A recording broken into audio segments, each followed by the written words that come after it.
Mesias itu dijual dengan 30 keping perak, 30 keping perak oleh sahabatnya sendiri ya. Dalam Mazmur 22 ini juga tertulis nubuatan digenapkan dalam Matius pasal 2. Siapa yang mau digenapin?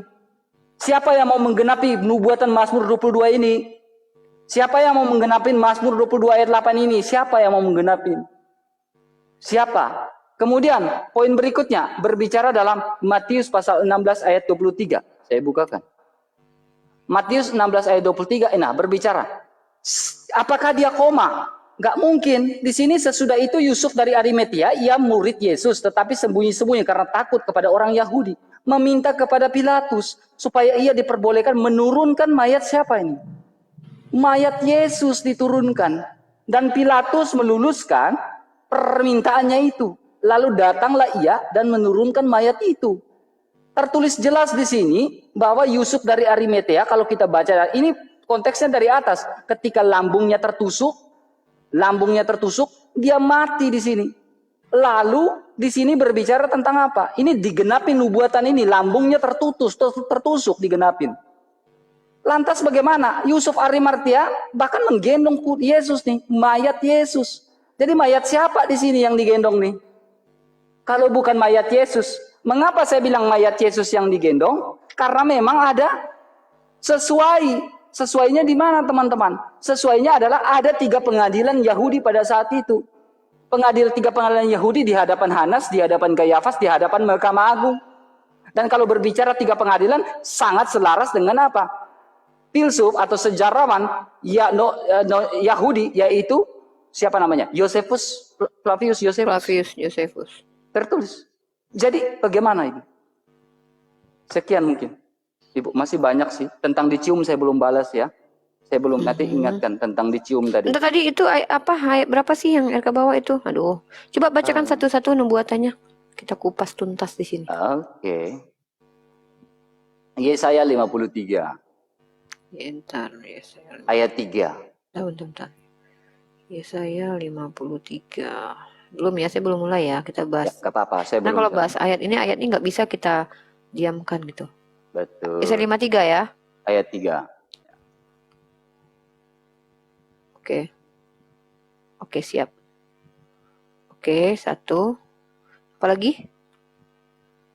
Kemudian penggenapan Yohanes pasal 1. Yohanes 1 ayat 10. Enggak, nubuatan aja. Kalau penggenapan itu nanti nubuatan-nubuatannya. Ada Mazmur tadi. Mazmur 41 ayat 10.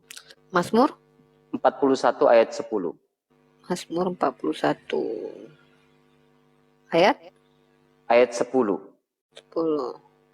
Nah, pertanyaannya itu nubuatan untuk siapa itu? Oke, siap. Kalau bukan untuk bagus, ini mantap. Oke, saya bahas poin yang saya tangkap sebelum saya masuk ke ranah pembahasan nubuatan nih.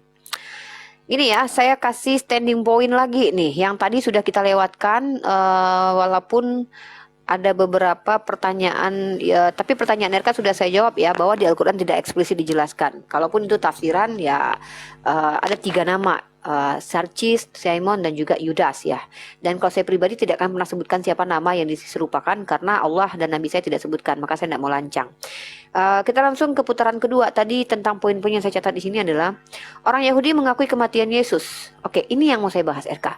Kalau kalian teman-teman Kristen percaya orang Yahudi menerima kematian Yesus, harusnya kalian itu yang membuktikan bahwa Yahudi benar dengan tuduhannya terhadap Yesus. Bahwa kalau ada nabi palsu dia harus mati. Ulangan pasal 20, Ulangan pasal 18 ayat 20. Ini berbahaya sekali secara doktrin bagi orang Yahudi. Itu kenapa sampai sekarang Yahudi tidak menerima Yesus, jangankan sebagai Tuhan, Mesias pun tidak. Kenapa? Yang namanya nabi palsu pasti akan mati. Ketika kalian mengatakan bahwa orang Yahudi percaya bahwa Yesus mati, itu hanya justru Yahudi juga punya doktrin nubuatan bahwa kalau ada nabi itu dibunuh, maka dia bukan nabi. Itu juga yang dilakukan oleh orang Yahudi kepada Nabi Muhammad. Ya Allah. Saya juga lupa. Aduh, udah deh. Nah, artinya itu ya. Kalau orang Yahudi percaya Yesus mati, maka mereka berada di posisi yang benar di sini. Yesus tidak berniat menyelamatkan orang Yahudi kalau begitu. Kalau Yesus berniat untuk menyelamatkan orang Yahudi, artinya tidak dibingungkan orang Yahudi. Mereka punya doktrin dalam kitab mereka, Ulangan pasal 18-20. Nabi palsu yang tidak berbicara apa yang diperintahkan Tuhan itu harus mati. Nabi itu akan mati. Dan tiba-tiba orang yang mengaku nabi, orang yang mengaku Mesias, tiba-tiba di hadapan mereka mati dan mereka percaya bahwa dia mati. Maka inilah yang disebut sebagai apa? Ternyata Yesus betul-betul nabi nabi palsu dalam sudut pandang mereka. Nah, sementara yang punya nubuatan adalah orang-orang Yahudi, tiba-tiba kemudian dipercaya oleh orang Kristen membawa doktrin baru bahwa justru Yesus itu mati untuk menebus kalian. Itu doktrin baru yang tidak diimani orang Yahudi. Sementara Kristen adalah akar dari agama Yahudi. Satu, itu poinnya, standing point saya. Itu pernyataan saya. Yang kedua adalah ada nubuatan tentu ada penggenapan. Nah, apakah nubuatan itu tentang Tuhan yang mati atau tentang Mesias yang turun? Tolong itu dijelaskan. Kalau tentang nubuatan Mesias yang disakiti, dihina, dan bahkan dilihat mati, itu saya percaya kalau ada. Sama seperti nubuatan yang disampaikan oleh pendeta Bukhairo atau pendeta Waraqah bin Naufal yang mengatakan, kau akan diusir dari kampungmu. Kekejaman terhadap Nabi itu betul dinubuatkan. Tetapi justru dengan nubuatan itulah kita bisa menyatakan bahwa kita yang benar, kemudian bahwa ada orang benar seperti RK ini, kemudian dizolimi, tapi kita berpihak kepada dia, maka kita berada di yang benar. Karena kita sudah diberitahu, ada orang benar akan menyampaikan kebenaran, dia akan dihakimi. Kalian berpihak di mana? Berpihak membela dia atau berpihak justru menjatuhkan dia? Kalau saya menjatuhkan kamu, maka saya telah menolak kebenaran itu. Karena tidak mungkin Tuhan berpihak kepada kejahatan. Tapi doktrin Kristen menimbulkan apa? Bahwa Tuhan berpihak kepada kejahatan. Kejahatan Yahudi, kejahatan Romawi, itu diverifikasi oleh Tuhan bahwa itu yang diinginkan oleh Tuhan. Maka doktrin kekristenan tentang penyaliban Yesus, walaupun tertulis eksplisit pun di dalam Bible, bertentangan dengan logika dan bertentangan dengan hati nurani, bertentangan dengan doktrin iman Yahudi. Itu poin saya ya. Kemudian kitab Yesaya pasal 53 ayat 3.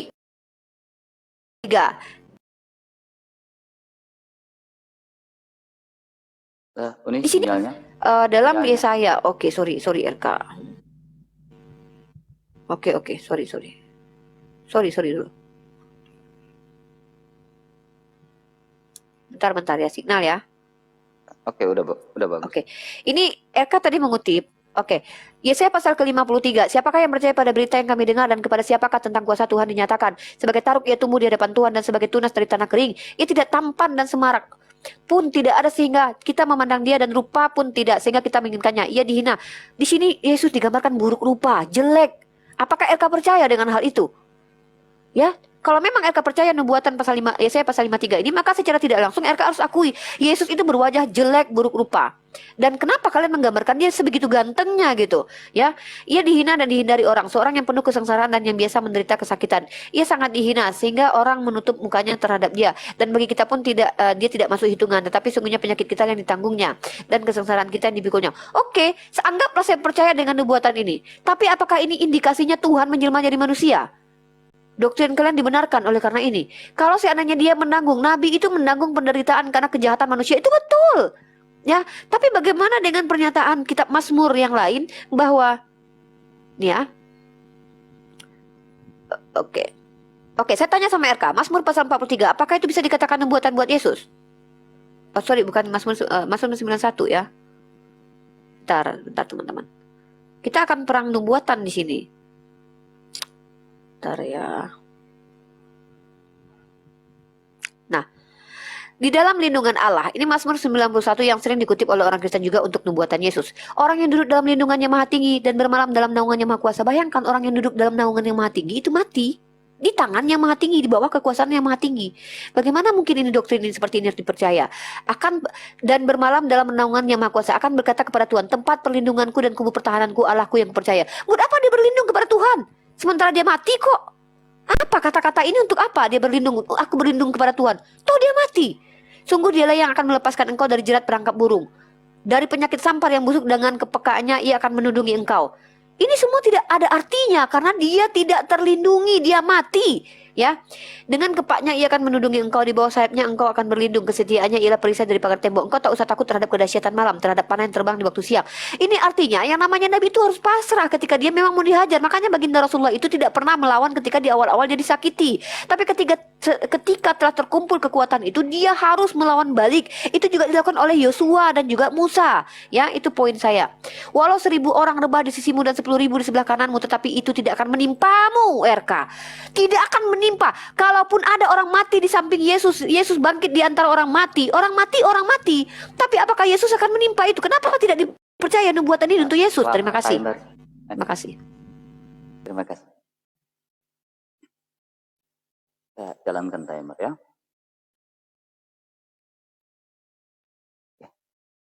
Banyak kali, 8 pertanyaan, 8 statement. Banyak kali ini. Borong kak? Oke, poin pertama yang saya akan bahas ini. Gak apa-apa teman-teman. Oke. Poin pertama yang saya akan bahas, yang tadi saya tidak jawab, terkait dengan dicium ya. Nah di sini kalau berbicara tentang dicium, orang yang akan kucium itulah dia yang tangkaplah dia. Nih, ayat ke-48. Orang yang menyerahkan, orang yang kucium akan kucium, itulah kutangkap dia. Karena ketika Yudas mencium Yesus, berarti dialah itu Yesus. Menandakan bahwa itu adalah Yesus.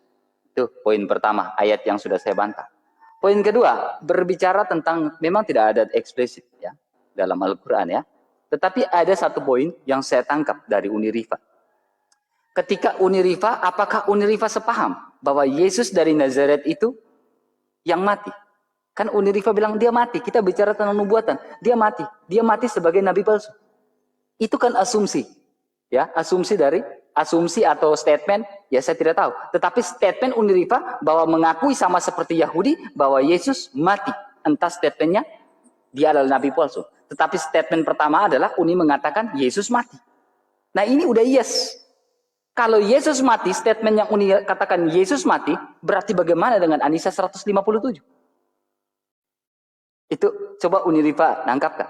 Uni membuat statement sama seperti Yahudi. Ya kan? Bahwa Yesus orang Nazaret, Yesus yang disebut Kristus mati pada masa pemerintahan Pontius Pilatus. Berarti kalau Uni membuat statement begitu, Uni Rifa sudah, apakah Uni Rifa tidak merasa bersalah dengan Anisa 157 yang mengatakan dia tidak mati melainkan diserupakan? Itu poin pertama.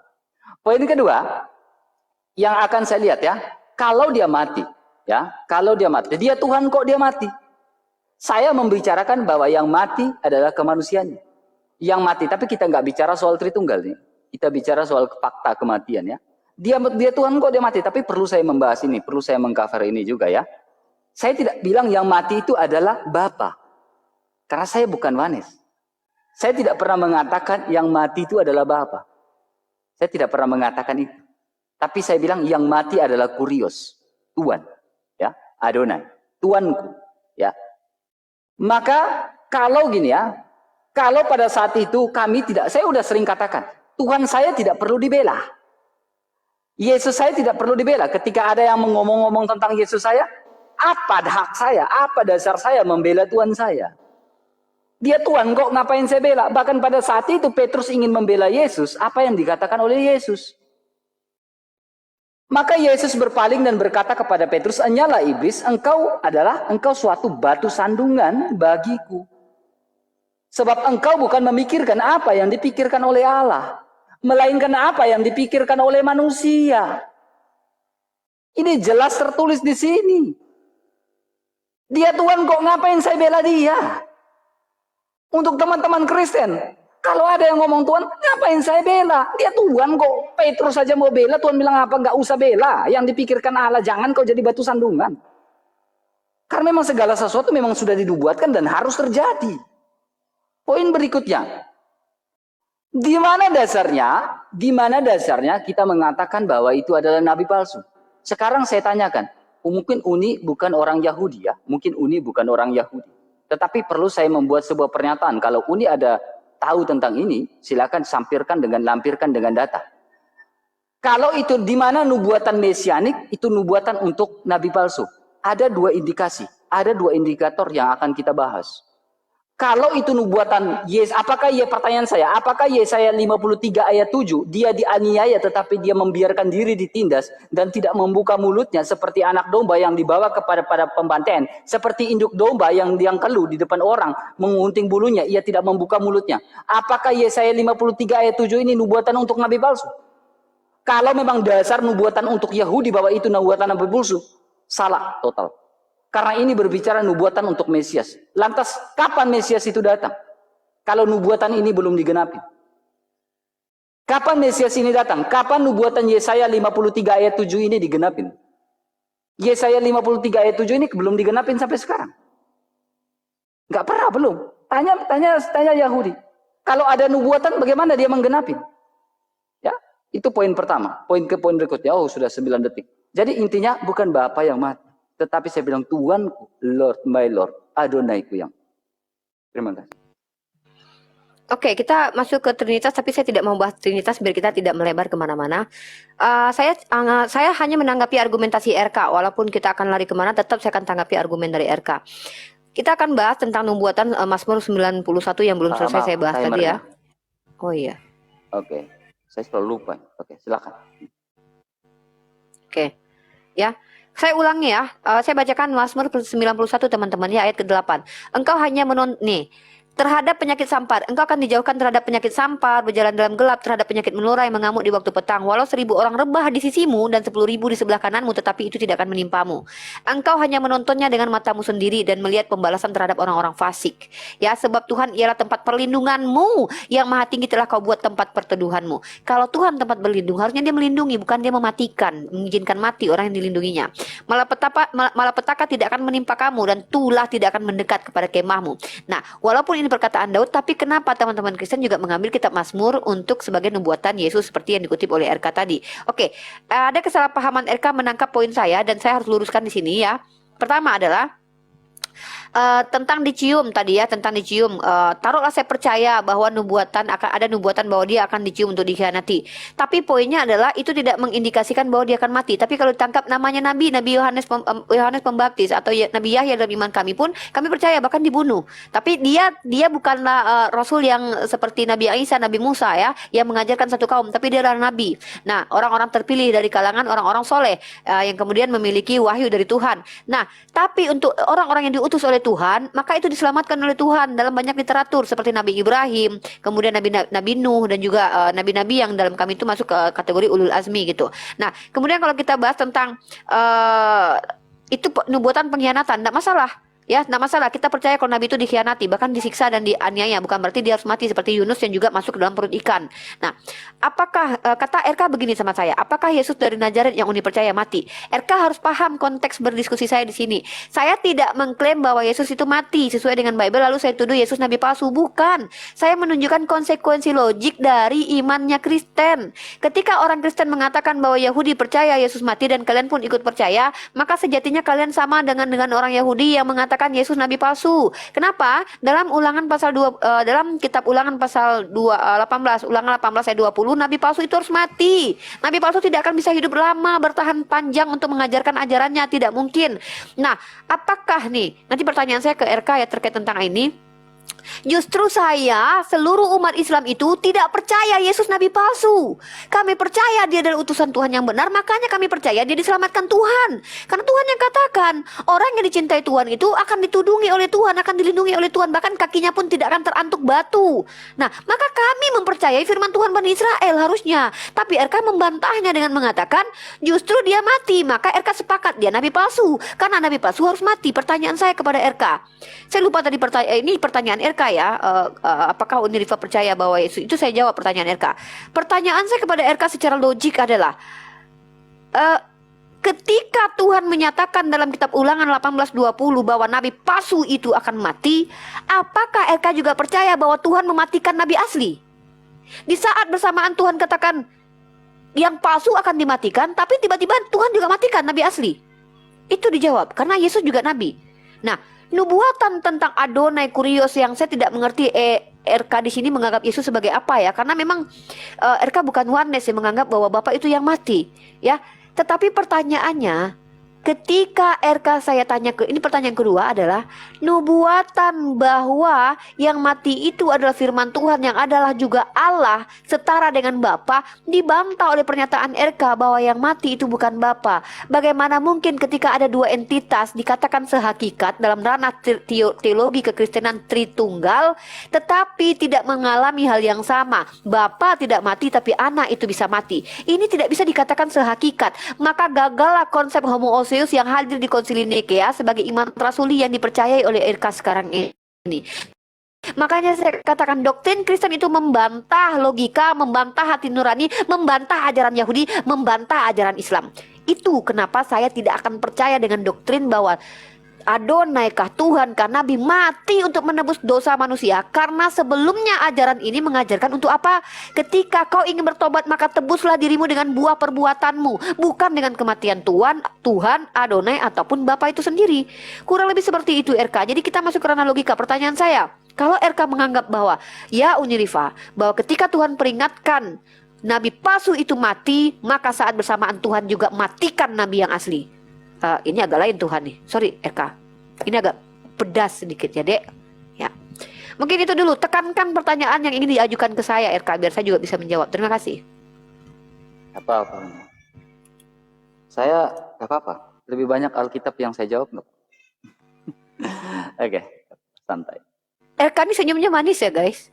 Aduh, lah walawat. Lah katanya lebih lah tadi. Masya Allah, semoga RK dapat hidayah. Hanya Rabbul Alamin yang berhak memberikan hidayah.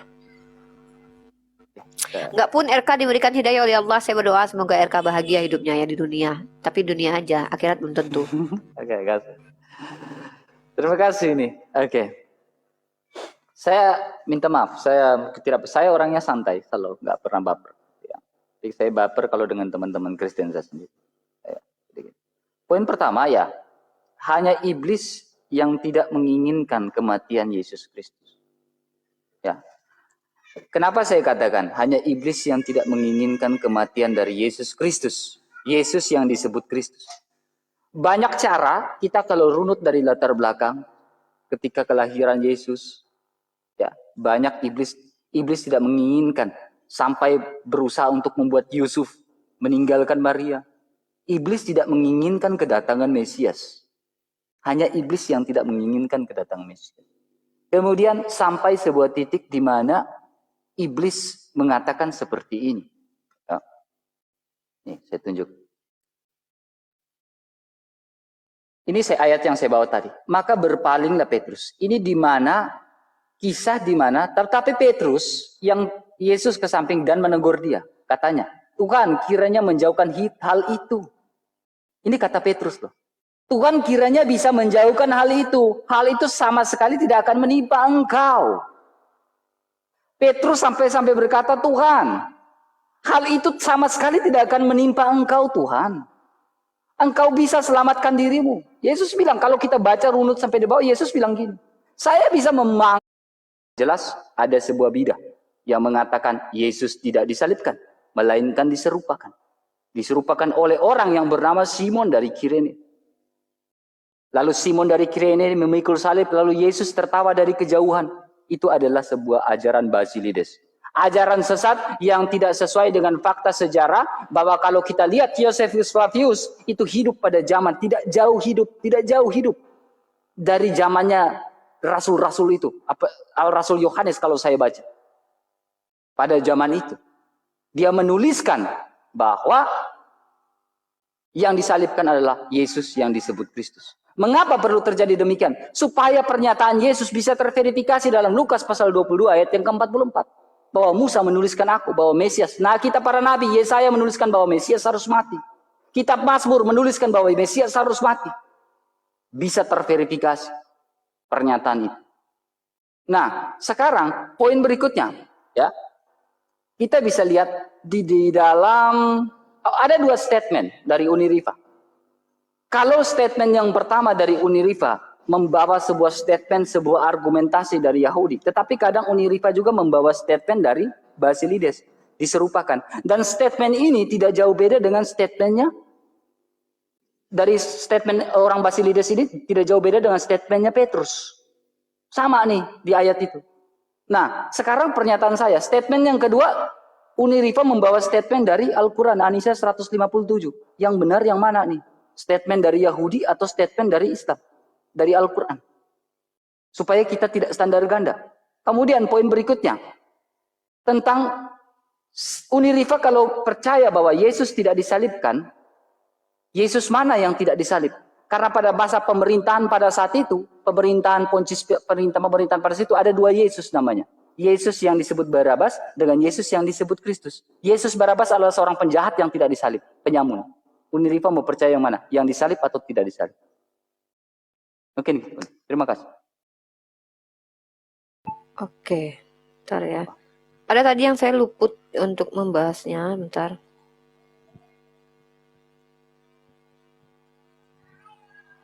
Bentar ya, sabar ya RK.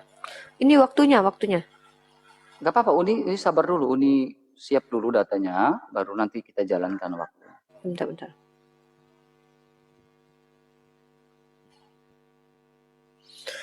Ini ya, bentar.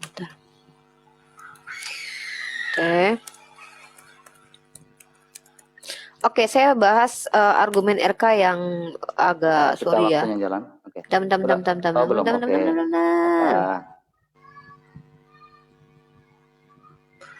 Yohanes 13:21. Yohanes 13. Nah, ini dia, oke. Silakan jalankan waktu. Oke, ada argumen RK yang saya luput untuk menanggapi ya. Semoga RK tahu dengan data ini ya. Mudah-mudahan dia berubah pikiran ya setelah dia menyampaikan hal ini. Kata dia bahwa Tuhan itu tidak perlu dibela. Nah, ini yang saya katakan bahwa RK itu sedang menganut doktrin tidak sesuai dengan bapak-bapak gereja.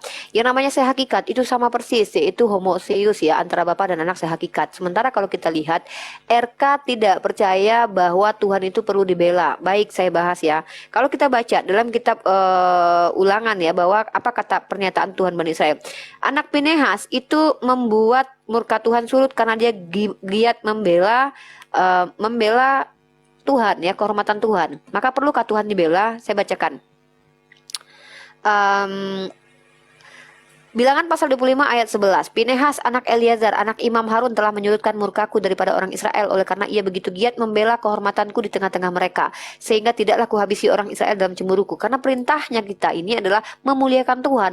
Cara memuliakan Tuhan adalah dengan tidak mengizinkan orang menghina Tuhan itu sendiri, ya. Dan itu selaras dengan surah Al-Muhammad ayat 40, surah ke-47 ayat ke-7. Wahai orang-orang beriman, jika kamu menolong agama Allah, niscaya Dia akan menolongmu dan meneguhkan kedudukanmu. Nah, sementara kenapa Yesus tidak minta ditolong? Kenapa saya akan bacakan ayat tentang Petrus yang dikatakan iblis tadi ya, dan RK menyamakan kita dengan Petrus, tidak masalah, saya akan meluruskan. Petrus salah dalam hal ini, saya katakan. Petrus salah karena dia meragukan keimanan dari Yesus kepada Tuhan yang menolong dia.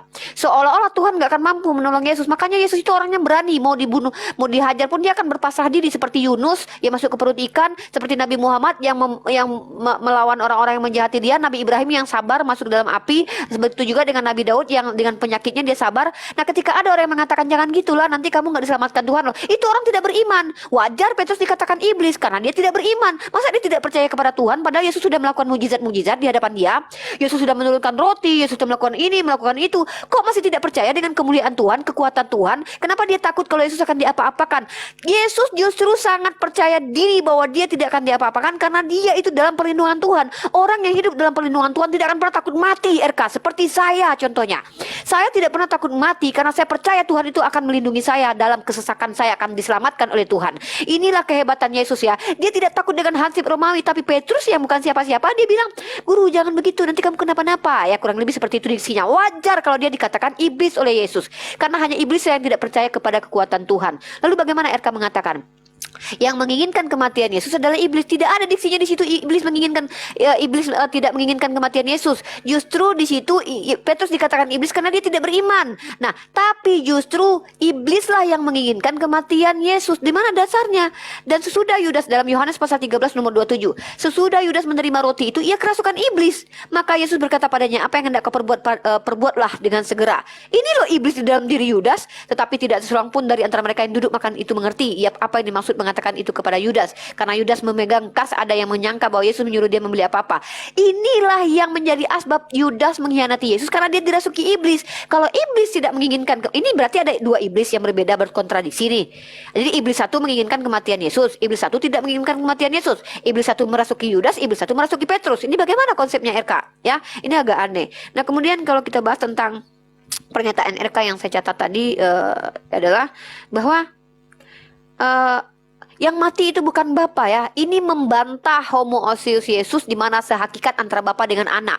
Kalau Bapa wajib dibela menurut pengajaran kitab Torah, tapi anak tidak perlu dibela. Kenapa? Yang namanya nabi sudah dikatakan dalam Mazmur 91 tadi bahwa Tuhan sendiri yang akan membela para nabi itu. Ya, Nabi itu Tuhan sendiri akan membelanya. Makanya Nabi Ibrahim itu diselamatkan dari api kematian. Kemudian Nabi Musa diselamatkan dengan membelah lautan. Nabi Muhammad diselamatkan dalam beberapa hal. Kemudian nabi-nabi lain diselamatkan. Karena Tuhan sendiri akan menyelamatkan Nabi ini. Karena Tuhan yang mengutus dia. Jadi tidak perlu gitu loh manusia repot-repot juga. Karena bahkan malaikat Jibril datang kepada baginda Rasulullah Muhammad mengatakan, seandainya kau meminta kepadaku untuk menghancurkan kota Tarim, akan kuhancurkan. Tidak perlu, karena Nabi ini Tuhan yang selamatkan langsung. Ya, ini yang terjadi ya. Seperti Nabi Nuh yang diselamatkan oleh Allah ketika Allah perintahkan membuat kapal, maka dia diselamatkan oleh Tuhan. Tuhan langsung yang bekerja, bukan berarti Tuhan kerja itu dia nyamar jadi manusia lalu kemudian mengambil pekerjaan manusia. Bukan. Tuhan bekerja dengan caranya RK. Nah, saya masuk ke ranah hikmah dengan RK ya, karena RK mengatakan bahwa Petrus itu dirasuki iblis. Sementara yang jelas-jelas dirasuki iblis adalah Yudas. Yesus mengatakan Petrus adalah iblis, bukan berarti iblis tidak mau Yesus mati, tapi Petrus tidak yakin dengan kekuatan Tuhan ketika Yesus sendiri itu percaya bahwa Tuhan akan menyelamatkan dia. Kenapa takut? Inilah yang disebut dengan konsep iman. Nabi Isa itu beriman, Nabi Muhammad itu beriman, para nabi itu keimanannya kuat RK. Mereka nggak pernah takut mati. Jadi kalau ada umat manusia yang tidak pernah takut mati ketika mengabarkan kebenaran, ini yang disebut dengan pikul salib dalam iman Kristen. Ini yang disebut dengan jihad fisabilillah dalam Islam. Inilah persamaan agama kita seharusnya ya. Mungkin kurang lebih seperti itu RK. Saya bawakan dalil lagi tentang si Petrus tadi yang RK sampaikan. Kalau waktunya sudah habis, katakan. Udah habis ya? Udah ini. Udah habis kayaknya. Udah habis ya. Oke, terima kasih. Silakan RK. Luar biasa. Ada greget-gregetnya nih. Terima kasih.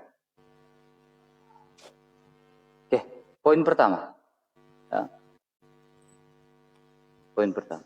Oh, saya jelaskan dulu. Bahwa di dalam ayat yang saya bawakan tadi tentang Petrus, Alkitab tidak pernah mengatakan bahwa Petrus dirasuki, tidak. Alkitab hanya mengatakan bahwa hanyalah kamu iblis, tetapi tidak mengatakan dirasuki. Dirasuki dengan perbuatan dengan itu berbeda. Dua hal yang berbeda yang harus kita gila dan identifikasi pelan-pelan. Kita gali pelan-pelan. Tetapi poin berikutnya ya. Saya bahas ya. Saya pada masa pemerintahan Pontius Pilatus ya, pada Matius 27 ayat 16. Pada masa pemerintahan Pontius Pilatus ada dua orang. Dan pada waktu itu ada dalam penjara seorang terkenal kejahatannya yang bernama Yesus Barabas. Karena mereka sudah berkumpul di sana, Pilatus jelas nih. Jadi pengakuan iman rasuli pun ada masa pemerintahan Pontius Pilatus. Berkata kepada mereka, siapa yang kamu kehendaki kubebaskan bagimu? Yesus Barabas atau Yesus yang disebut sebagai Kristus? Yang mana nih? Dan Yesus Barabas itu dibebaskan. Nih. Tetapi Yesus yang disebut Kristus itu disalibkan. Nah, kalau kita membahas tentang gelar Kristus itu nanti poin berikutnya lagi. Nanti itu di sesi berikutnya. Tetapi ada nama Yesus Barabas itu tidak disalibkan. Nah, di situ saya tidak tahu, mungkin pandangan saya tidak mengatakan pandangan teman-teman muslim ya. Tapi saya mengatakan pada abad kedua dan abad keempat. Abad kedua dan abad keempat itu sudah ada sebuah ajaran Basilides, ajaran Doketisme yang mengatakan bahwa yang tidak disalibkan itu adalah Yesus tidak disalibkan, melainkan diserupakan. Karena mereka mengatakan pandangan seperti Petrus. Engkau kuat kok, engkau bisa menyelamatkan dirimu kok. Kenapa engkau tidak menyelamatkan dirimu? Engkau Tuhan kok, engkau bisa menyelamatkan. Itu ajaran sesat, ajaran bidah di abad kedua sampai keempat. Yang tidak berdasarkan, kalau Alkitab berdasarkan pada masa pemerintahan Pontius Pilatus. Disalibkan, wafat, dan dimakamkan. Ia bangkit pada hari ketiga itu pengakuan iman rasuli. Jadi siapa yang disalib? Yesus Barabas atau Yesus yang disebut Kristus? Nah, poin berikutnya, ya, berbicara tentang Tuhan tidak disalibkan, berbicara tentang Tuhan tidak perlu diselamatkan. Sebenarnya ini tidak keluar dari jalur, tapi tidak apa-apa saya bahas sedikit. Nah, Tuhan tidak perlu diselamatkan, tetapi sebagai orang Kristen perlu nggak kita memberitakan amanat agung Tuhan? Sangat perlu. Agungkanlah misteri iman kita dalam sebuah tradisi gereja. Amanat agung kita itu, yang sakramen kita itu adalah terkait dengan baptisan dan juga kita jadi apa? Jadikanlah semua bangsa murid. Itu amanat agung. Nah, itu diterima oleh semua orang percaya perlu. Perlu nggak kita bela Tuhan? Bukan malah Tuhan tidak perlu dibela, tetapi orang Israel pada saat itu juga, ini konteksnya, saya lihat, ini peta, saya buat ini. Orang Israel pada saat itu, bangsa Israel sebagai tiang penopang dan dasar kebenaran saat ini. Nah, kenapa bangsa Israel sebagai tiang penopang dan dasar kebenaran? Bangsa Israel bela Tuhan nggak? Enggak. Tetapi bangsa Israel pada konteks ayat yang dibawakan tadi bagaimana dia mewartakan kabar keselamatan kepada seluruh bangsa sesuai Keluaran pasal 19 ayat yang ke-6. Dia mewartakan kepada seluruh bangsa agar semua bangsa mengenal siapa Allah dalam sebuah nama, yaitu nama yang agung yang tidak sanggup disebut, yaitu Yod-He-Vav-He. Sehingga mereka memanggil dengan sebutan Hasem. Jadi orang Israel pada saat itu tidak membela Tuhan, Tuhan tidak perlu. Bahkan ayat-ayat lain mendukung bahwa Tuhanlah yang membela dia. Tuhanlah yang berperkara atas mereka. Orang Kristen mempunyai istiqomah yang kuat bahwa Tuhanlah yang berperkara dalam hidup kami. Bahkan 1 Korintus 9 ayat 16 mengatakan sebuah tradisi dari para rasul mengatakan, terkutuklah jika aku tidak memberitakan Injil. Bahkan Rasul Paulus juga mengatakan, sebab hidup adalah Kristus dan mati adalah keuntungan bagiku. Sangat jelas tertulis di situ. Nah, ini bukan berbicara Tuhan Allah Israel tidak perlu dibela. Karena dia nama yang agung. Ulangan 28 ayat 58. Nama yang maha dahsyat. Dan nama itu adalah Yod-He-Vav-He, Elohim kita. Yang disebut dengan Sang Hasem. Sang nama. Itu poin berikutnya. Kemudian berbicara tentang roti. Roti ini dalam Kejadian pasal 14 ayat 18. Itu sudah berbicara dengan roti. Adalah bentuk simbolik dari ketika Tuhan datang mengatakan, inilah roti, inilah tubuhku, inilah darahku, inilah piala. Taurat saja sudah ada loh. Ada roti. Begitu. Terima kasih. Uni. Terima kasih. Kalau untuk kali ini saya tidak menangkap poin karena RK menjelaskan keimanannya dan kita hargai saja itu teman-teman ya. Cuman kembali lagi saya ingatkan RK, kalau ada pertanyaan RK yang belum saya jawab tolong ingatkan saya. Tolong diputar waktunya. Gak apa-apa. Uni, ini kita sudah 1 jam. Ya. Mungkin Uni habis ini kita closing. Ini Uni balas dulu ya. Saya. Uni balas dulu saya. Nanti RK habis itu saya yang statement closing duluan baru Uni. Oke. Gini RK, pertanyaan Uni tadi belum RK jawab ya secara ini ya jelas itu ketika Uni. Tuhan. Oke, pertanyaan Uni yang belum dijawab ini simpel banget, nggak perlu penjelasan panjang-panjang. Ketika Tuhan menyatakan nabi palsu akan mati, maka apakah Tuhan juga membunuh nabi asli? Bagaimana pendapat RK terkait hal itu? Ya, itu. Nah, kemudian ajaran doketisme. Pertanyaan saya adalah disinilah kita butuh verifikasi kitab suci dan verifikasi informasi. Siapa yang lebih benar, dekotisme kah, genostis kah, basilides kah, atau Tritunggal? Karena Tritunggal sendiri muncul juga di abad ketiga ya. Kalau kita secara terang-terangan ya, Tertulian yang membawanya dengan menggunakan perkataan dari Plato atau kata Plotinus atau Plato ya, kata Treas, uno substansi trea personae. Nah, kemudian kalau kita bahas dogma atau konsep itu muncul dari perorangan RK. Kita bisa sebutkan nama-nama mereka, bapak-bapak gereja. Masalahnya adalah verifikasi, validasi dan juga apa metodologi yang digunakan untuk menentukan bahwa apa yang mereka sampaikan itu betul-betul bisa dipercaya RK. Nah, ajaran bidat di kekristenan itu banyak. Maka Kristen ini adalah agama konsensus. Kenapa ada konsili? Karena ada konsensus. Siapa yang paling banyak mengimani, maka itu yang benar. Ketika Tritunggal itu lebih banyak yang mengimani, maka Tritunggal ajaran benar. Itu di waktu ketika menjabatnya Konstantin sebagai kaisar. Setelah Konstantin mati, anaknya kemudian Konstantinus ya, anaknya kemudian menjabat, maka ajaran dipegang pada waktu itu apa? Arius. Ajaran yang dibidatkan oleh Athanasius. Athanasius tersingkirkan, bahkan terasingkan kemudian kurang lebih sekitar 20 tahun. Maka ajaran Kristen ini kita tidak bisa mendapatkan parameter mana yang bidat, mana yang tidak. Ketika RK mengatakan Basilides atau Genostis itu bidat, itu kan RK yang berbicara. Tapi bagaimana metode untuk menguji bahwa kalian yang bukan, ya, jangan-jangan kalianlah yang bidat itu? Karena kalau kita merujuk ke ajaran Yahudi, Yahudi mengatakan Tuhan 3 dalam 1 itu adalah bidat. Penyembahan terhadap manusia, Tuhan jadi manusia itu bidat. Jadi seolah kalian mengatakan kalian yang benar sementara yang lain bidat. Sementara kalian juga bidat dalam ajaran sentral kitab perjanjian lama yaitu imannya Yahudi. Nah, jadi kembali lagi saya katakan ya, terkait tentang Petrus tadi, saya bacakan kembali ya, saya ulangi, ini agak menarik untuk dibahas, nanti akan saya bahas ini ya, dengan teman-teman Kristen lainnya ya. Nah, maka Yesus berpaling dan berkata, enyahlah iblis, engkau suatu batu sandungan bagiku. Ya, si Petrus ini menghalang-halangi apa yang ingin Yesus lakukan. Sebab engkau bukan memikirkan apa yang dipikirkan alam, melainkan apa yang dipikirkan manusia. Tidak ada yang mampu memikirkan pikiran Tuhan. Lalu Yesus berkata kepada muridnya, ini pernyataan Yesus, pengajaran Yesus setelah itu. Setelah contoh dari Petrus, apa kata Yesus? Setiap orang yang mau mengikut aku, ia harus menyangkal dirinya, memikul salibnya dan mengikuti aku. Artinya apa? Harus tunduk dan patuh terhadap bahwa Tuhan akan melindungi kita, RK. Jangan takut, RK. Kabarkan Injil. Mau kamu dimusuhi sama si kawan-kawanmu sekalipun, kalau kamu orang beriman, kamu tidak takut mati. Maka Petrus diajarkan seperti itu oleh Yesus. Bukan berarti orang yang menghalangi kematian Yesus itu iblis menginginkan menolak kematian Yesus gitu loh. Karena Tuhan yang mengatakan nabi palsu itu harus mati. Nabi palsu itu harus mati. Berarti kalau ada orang yang mengaku nabi dia mati, maka dia palsu. Apakah Tuhan benar-benar membunuh nabi itu yang asli ini? Ini bagaimana kemudian ajarannya ya? Tolong dijelaskan itu nanti. Terakhir masuk dalam penutup juga boleh, dipanjangkan waktunya juga nggak apa-apa karena belum dijawab ya. Ini logikanya RK yang saya minta. Sudut pandang RK, betul-betul pribadinya RK yang saya minta. Kalau RK bilang, iya Tuhan memang seperti itu, ya sudahlah. Ya, karena barang siapa mau menyelamatkan nyawanya, ia akan kehilangan nyawanya. Justru di sini Yesus mengajarkan kebalikan RK. Kalau kita ingin menyelamatkan nyawa kita dari kejahatan orang lain, justru kita akan kehilangan nyawa kita. Kata Yesus, ini pengajaran Yesus di sini. Nah, ia akan kehilangan nyawanya. Tapi barang siapa kehilangan nyawanya karena aku, ia akan memperolehnya. Justru ketika kita mati syahid, kalau dalam Islam versi jihad fisabilillah, dalam Kristen itu pikul salib. Kalau kita mati karena Tuhan, justru kita akan hidup RK. Maka Yesus mengajarkan untuk kalian jangan ragu dan jangan takut akan kekuasaan Tuhan, karena Tuhan telah nubuatkan dalam kitab Mazmur dalam banyak ayat bahwa jangankan untuk mati nabi ini, dia akan diluputkan, bahkan tidak akan terantuk batu.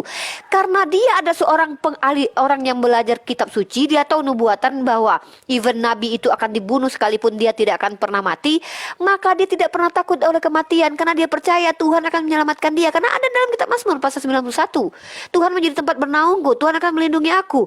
Loh, kalau memang Tuhan melindungi dia tapi dia dimatikan, namanya Tuhan berbohong untuk melindungi dia.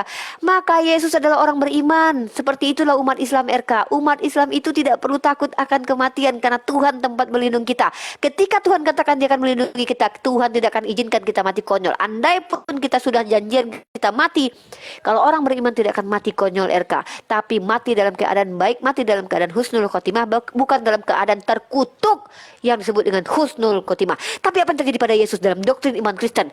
Yesus yang adalah nabi asli dibiarkan mati terkutuk, memenuhi nubuatan bahwa nabi palsu harus mati. Bagaimana mungkin kemudian orang tidak bertengkar RK? Masa Tuhan menginginkan pertengkaran manusia dengan mengajarkan ajarannya ambigu? Di satu sisi diajarkan nabi palsu tidak akan dimatikan, di satu sisi diajarkan bahwa nabi asli dimatikan. Apa mau Tuhan dengan seperti ini? Inilah asbabnya kita bertengkar sampai sekarang ini juga RK. Nauzubillah min dzalik, kami tidak percaya dengan doktrin yang datang dari manusia yang membantah ajaran Tuhan. Kurang lebih seperti itu. Terima kasih. Kita Tatap closing mata statement, kuning. teman-teman. Ya, tatap mata kuning. Oke, terima kasih teman-teman ya. Oke. Terima kasih teman-teman atas kesempatan yang diberikan. Terima kasih sudah mendukung Bang RK setia selalu di sini teman-teman ya. Nah, poin pertama bicara tentang nabi palsu. Saya ingin analogi aja. Ini logika saya. Saya pakai bicara soal logika. Karena di dalam Yesaya 53 ayat 7 tidak berbicara soal nabi palsu. Yang dinubuatkan dalam Markus 15 ayat 5 tidak bicara soal nabi palsu. Ada nubuatan, ada yang digenapi. Itu tidak bicara soal nabi palsu. Tapi berbicara tentang nubuatan Mesias. Nah, saya mengatakan bahwa Yesus adalah Mesias sehingga dia mendapat gelar sebagai Kristus. Jabatan sebagai Kristus. Kemudian, berbicara tentang nabi palsu. Logika saya sangat sederhana. Kalau dia nabi palsu, kenapa dia dicobai oleh iblis? Kalau dia nabi palsu, kenapa dia dicobai oleh iblis? Itu poin pertama. Poin berikutnya, kalau dia nabi palsu, kenapa ajarannya bertentangan dengan ajaran iblis? Ajaran Yesus mengatakan tentang hidup kudus. Ajaran Yesus mengatakan tentang bagaimana tentang hidup kudus. Sementara ajaran iblis mengatakan bagaimana caranya untuk melakukan dosa. Ini bertentangan. Tradisi para rasul juga mengatakan bahwa keinginan daging berlawanan dengan keinginan roh. Logikanya, kalau Yesus ajaran iblis, kenapa keinginan rohnya lebih kuat daripada keinginan daging? Tapi Yesus mengajarkan tentang apa? Nilai kekudusan. Itu logika dasar bahwa dia bukan nabi palsu. Karena dia kalau nabi palsu, tentunya yang dia ajarkan adalah hal-hal yang maksiat. Kalau dia nabi palsu, tentunya yang diajarkan adalah hal-hal yang di luar daripada kekudusan. Tetapi dia mengajarkan hal kekudusan yang luar biasa. Itu dahsyatnya Tuhan saya. Kemudian berbicara, sempat singgung tentang masalah Tritunggal ya. Siapa? Saya tidak percaya bahwa Bapa yang disalibkan. Nanti kita akan pembahasan episode 4 ya. Tetapi di dalam Alkitab tentunya berbicara tentang Petrus dan juga Rasul Paulus dan juga rasul-rasul lain. Rasul-rasul lain tidak pernah ada pertentangan satu sama lain. Sehingga kami berlandaskan namanya tradisi para rasul.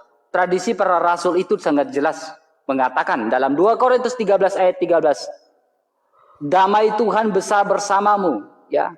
Karena berbicara tentang salam Trinitas dalam 2 Korintus 13 ayat 13. Kasih karunia Tuhan kita Yesus Kristus, cinta kasih dari Allah Bapa dan persekutuan dengan Roh Kudus beserta kita sekalian sekarang dan selama-lamanya.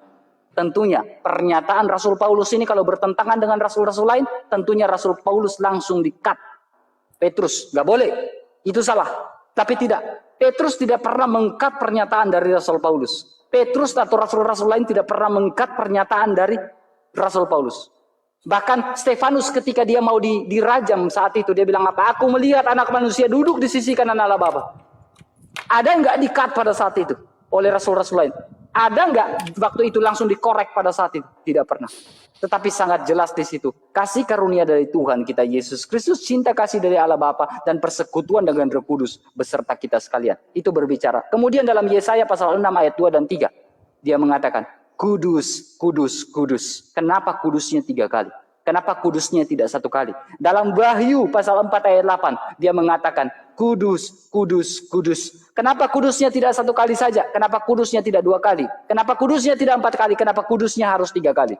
Dalam Wahyu. Dalam Yesaya pun berkata, Yesaya pasal 6 ayat 2, 3.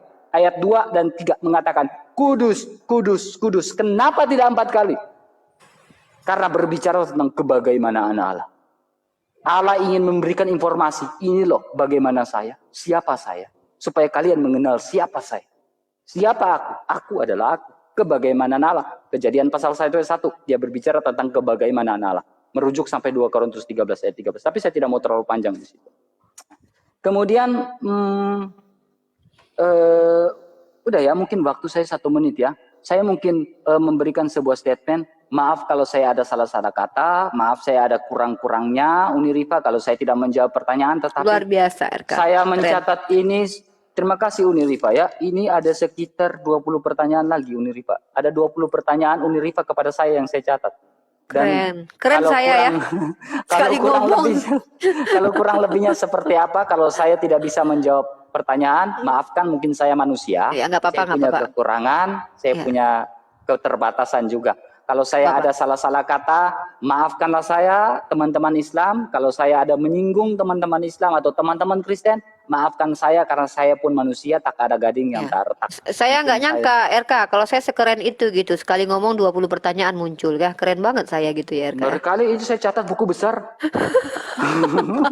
Ya, Saya yang- banyak kali nih. Silakan Ya, Umi. terima kasih juga ya. Sabar saya ini dulu. Oke.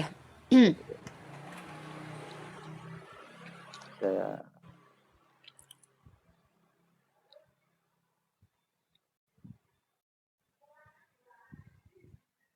lama kali. Mana ini? Tatap mata saya, RK. Janganlah Uni, bahaya gitu. Oke, silakan, Uni. Waduh, ya. Luar biasa ya. Diskusi yang memang saya tunggu-tunggu, yang saya inginkan, diskusi yang tidak membuat psikis kita rusak, tidak membuat hubungan kita rusak, tidak membuat orang lain ikut marah, kecuali memang orang yang memiliki penyakit hati di bawah. Dan luar biasa. Dan saya mendapatkan pemahaman-pemahaman tentang Kristen dari RK, dan kita hargai pemahaman RK. Bukan berarti saya akan memahami juga, karena bagi saya itu tidak akan bisa dipahami oleh logika dan juga hati nurani, karena kebenaran tidak mungkin tertolak oleh akal dan hati nurani ya, karena Tuhan itu memberikan kebenaran kepada manusia yang berakal dan memiliki hati nurani. Lalu bagaimana mungkin kebenaran itu tertolak oleh 2 aspek ini? Nah, ajaran Islam justru tidak percaya RK bahwa Nabi Yesus atau Nabi Isa itulah nabi palsu. Justru argumen kami klaim sesuai dengan realitas. apa? Kami yakin dia nabi asli, maka kami yakin dia diselamatkan oleh Tuhan. Justru doktrin kekristenanlah yang bertolak belakang iman dan juga lisan perbuatannya. Contoh, ketika kalian percaya bahwa dia nabi asli, tapi iman kalian mengatakan dia mati sesuai dengan penubuatan Ulangan 18:20. Nah, inilah saya tegaskan sekali lagi, umat Islam justru sangat mencintai Nabi Isa, justru sangat mencintai utusan Tuhan ini, sehingga kami akan membela dia dari seluruh tuduhan fitnahan, tuduhan bahwa dia terkutuk, tuduhan dia mati menggenapi dosa orang lain. Itu adalah sebuah fitnahan keji terhadap beliau.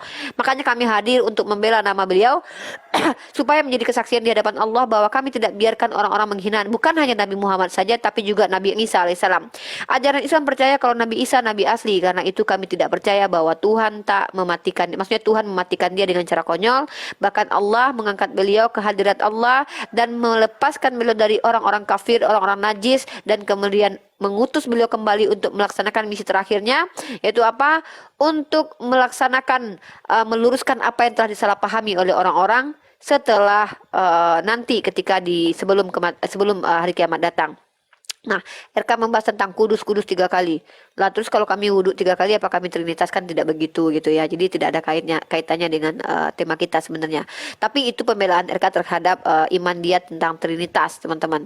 Nah, terus satu lagi yang ingin saya sampaikan adalah buat kalian teman-teman Kristen yang ingin berdiskusi dengan kami umat Islam, sangat gampang. Apa itu? Silakan ajukan dengan kami tema apa yang ingin kalian diskusikan dengan kami. Kemudian lakukan seperti RK ini ya. Kita bisa PK begini, kita bisa atur moderator di Komal siapa, seperti saya dengan Rudi Yohanes di Komal Umi Dini, boleh. Silahkan kita diskusi baik-baik. Tapi mohon maaf, tolong tunjukkan bahwa kalian manusia, bukanlah hewan yang hanya bisa menggonggong saja. Dalam ranah diskusi itu ada standing point, ada poin, ada data atau literasi yang kita harus tunjukkan. Ada premis mayor dan premis minor, kemudian adalah konklusi. Konklusinya di sini dalam diskusi ini adalah Unirifa tidak pernah membantah penyalipan, tetapi yang dibantah Al-Quran dan diimani oleh Unirifa adalah siapa yang disalib. Unirifa tidak membantah bahwa Nabi Isa itu adalah Nabi asli, tapi kami percaya bahwa dia Nabi asli karena dia justru diselamatkan Tuhan. Justru keimanan kami sesuai dengan kitab sucinya teman-teman Kristen harusnya ya, dan saya sudah tunjukkan itu. Kemudian ajaran kami tidak bertolak belakang dengan keimanan Yahudi yang mana percaya bahwa nabi palsu itu akan mati konyol ya, rasul utusan itu yang diutus kepada suatu kaum misalkannya, dan mati dalam keadaan konyol, tidak diselamatkan oleh Allah, maka dia adalah bukan nabi asli tapi nabi palsu.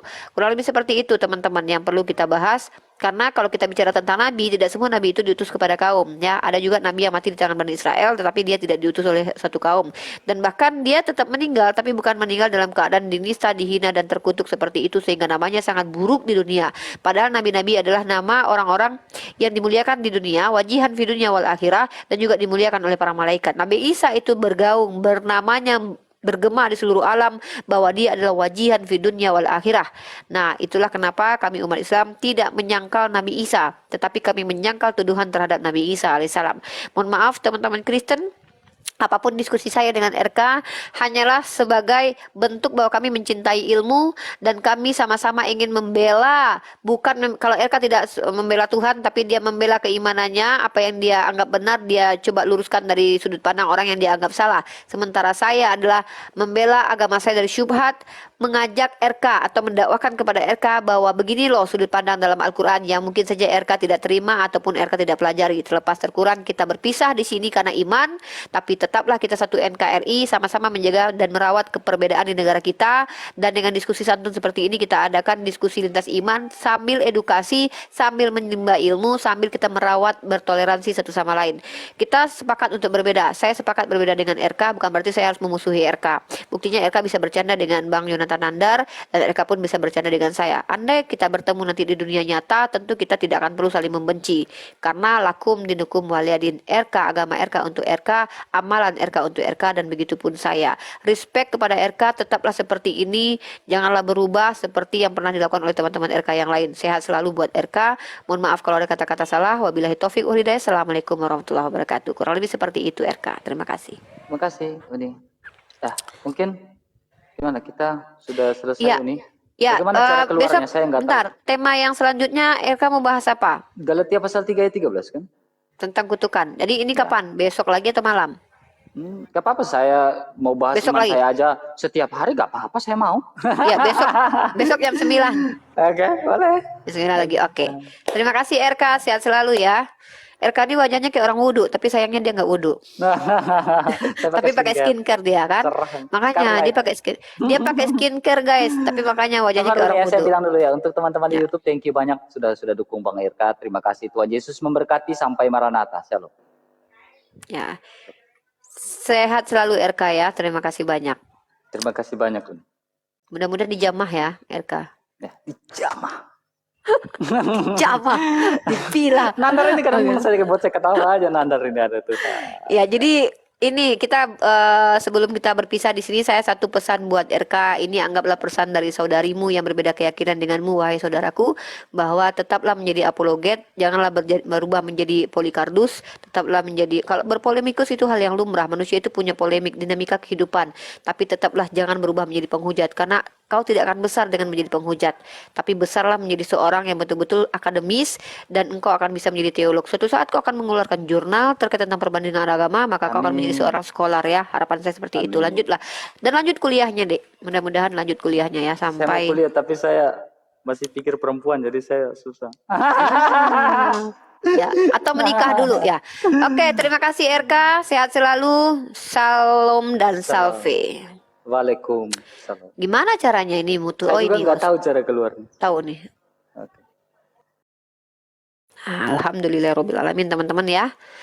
Oke teman-teman yang di YouTube, teman-teman yang di TikTok, alhamdulillah ya ini diskusi seperti ini diskusi yang apa ya membuat orang jadi jauh dari penghujatan.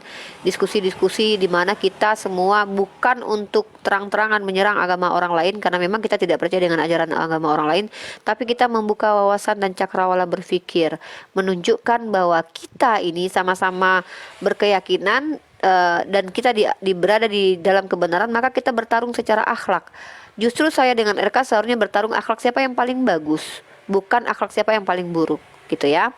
Jadi teman-teman Oten yang menganggap bahwa kalian punya kapasitas untuk diskusi dengan saya, silahkan naik ke komal saya untuk mendiskusikan apa yang memang harus didiskusikan. Tapi kalau kalian tidak punya ilmu, mending kalian jadi bahan typing aja di bawah ya.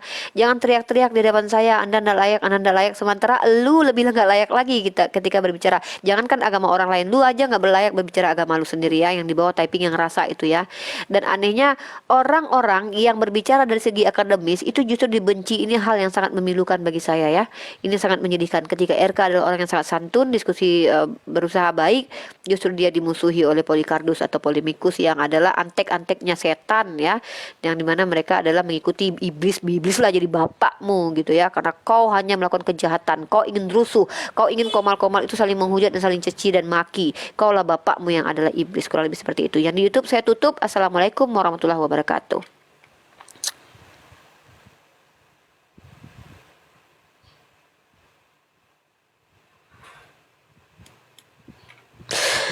Alhamdulillahirabbil alamin. Aduh. Kok rada-rada ngantuk gitu ya, pengen bobo.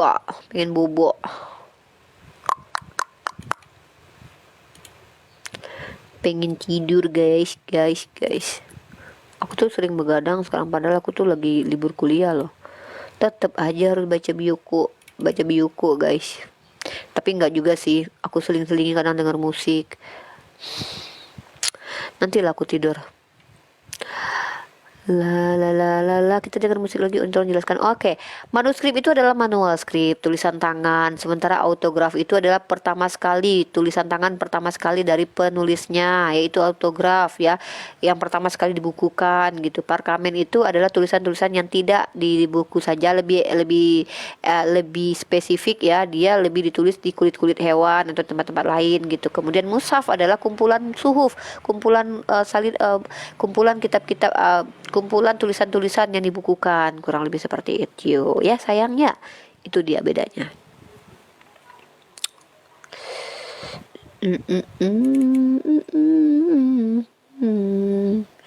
La la la la la la la la la.